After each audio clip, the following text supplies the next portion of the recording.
perintah langsung dari Panglima TNI, dari Kepala Staf Angkatan Darat, bahwa netralitas TNI itu adalah hal yang paling penting dalam pelaksanaan tugas kita di lapangan.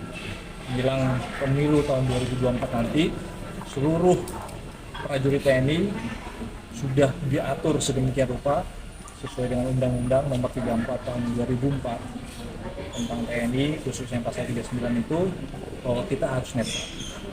Kita telah diperintahkan untuk menyiapkan kantor-kantor militer yang ada di wilayah, baik itu Kodim, Koramil, sebagai tempat posko pengaduan. Apabila ada oknum, sekali lagi, apabila ada oknum TNI yang tidak netral dalam pelaksanaan tugasnya. Di semua Koramil kan? Semua Kodim dan Koramil. Semua Kodim. Kita membuka posko tersebut sebagai tempat pengaduan dengan harapan prajurit yang memang terbukti melakukan pelanggaran netralitas ini akan segera diberikan hukuman. Tingkat keamanan si pelapor seperti apa? Kita jaga, ya, khususnya lebih baik memang akan dilakukan oleh Bawaslu, tapi tidak menutup-kemungkinan dari peserta maupun penyelenggara pemilu itu bisa melaporkan apabila terjadi pelanggaran netralitas. Seperti itu yang sudah menjadi arahan dari pimpinan, dan kita akan menjalankan tugas ini dengan baik. Itu juga disertai dengan bukti juga dan pelaporan itu juga. Ya, harus dengan bukti. Jangan cuma hanya mendiskreditkan atau jangan cuma sifatnya membuat institusi ini jadi terlihat tidak baik.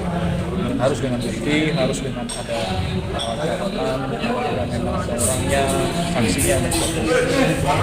Begitu. Asrama-asrama tentara dan tidak boleh ada atribut parpol ya? Tidak boleh ada. Ya, di wilayah kami ada asrama Yonif 201, 202, Malela, ada Yonif Asmet 7, Biringgali yang di Bantar Gebang, itu harus bebas dari atribut. Saya sudah sampaikan kepada komandan-komandan satuannya, setiap pagi patroli depannya jangan sampai ada atribut yang dipasang di depan asrama atau di sekitar asrama. Ini untuk menjaga salah satunya netralitasnya. Dan izinkan kalau seandainya dari pihak anggota ada yang tidak netral seperti apa? Silakan dilakukan di posko pengaduan. Ya. Jadi kantor Kodim, kantor Koramil, ada juga kantor Subgatat, ya, ataupun Subdenpom di wilayah Kota Bekasi juga bisa untuk menjadi tempat pelapor. Hukuman disiplin.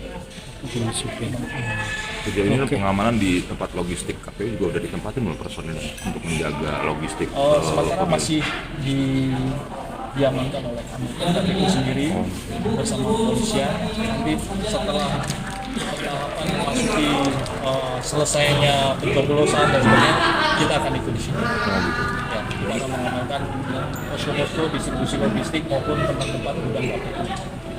Kaitannya dengan kotak suara, kelurahan, kecamatan. Kelurahan atau kecamatan?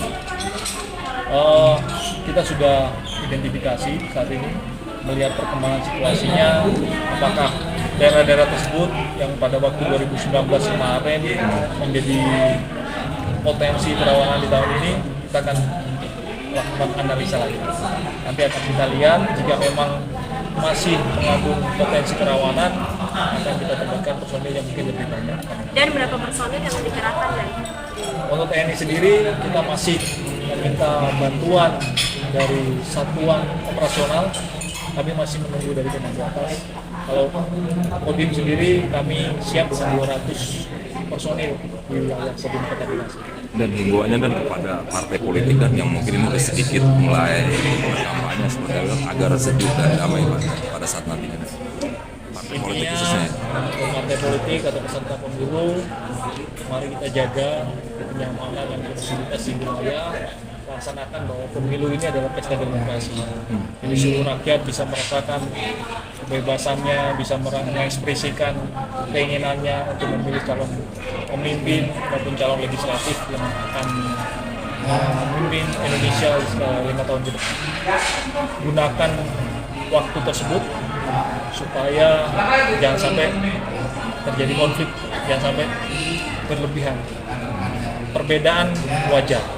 Namun ketika itu eskalasinya meningkat menjadi konflik, menjadi perseteruan, pertentangan dan sebagainya, itu khawatirnya tidak bisa di-handle dengan baik.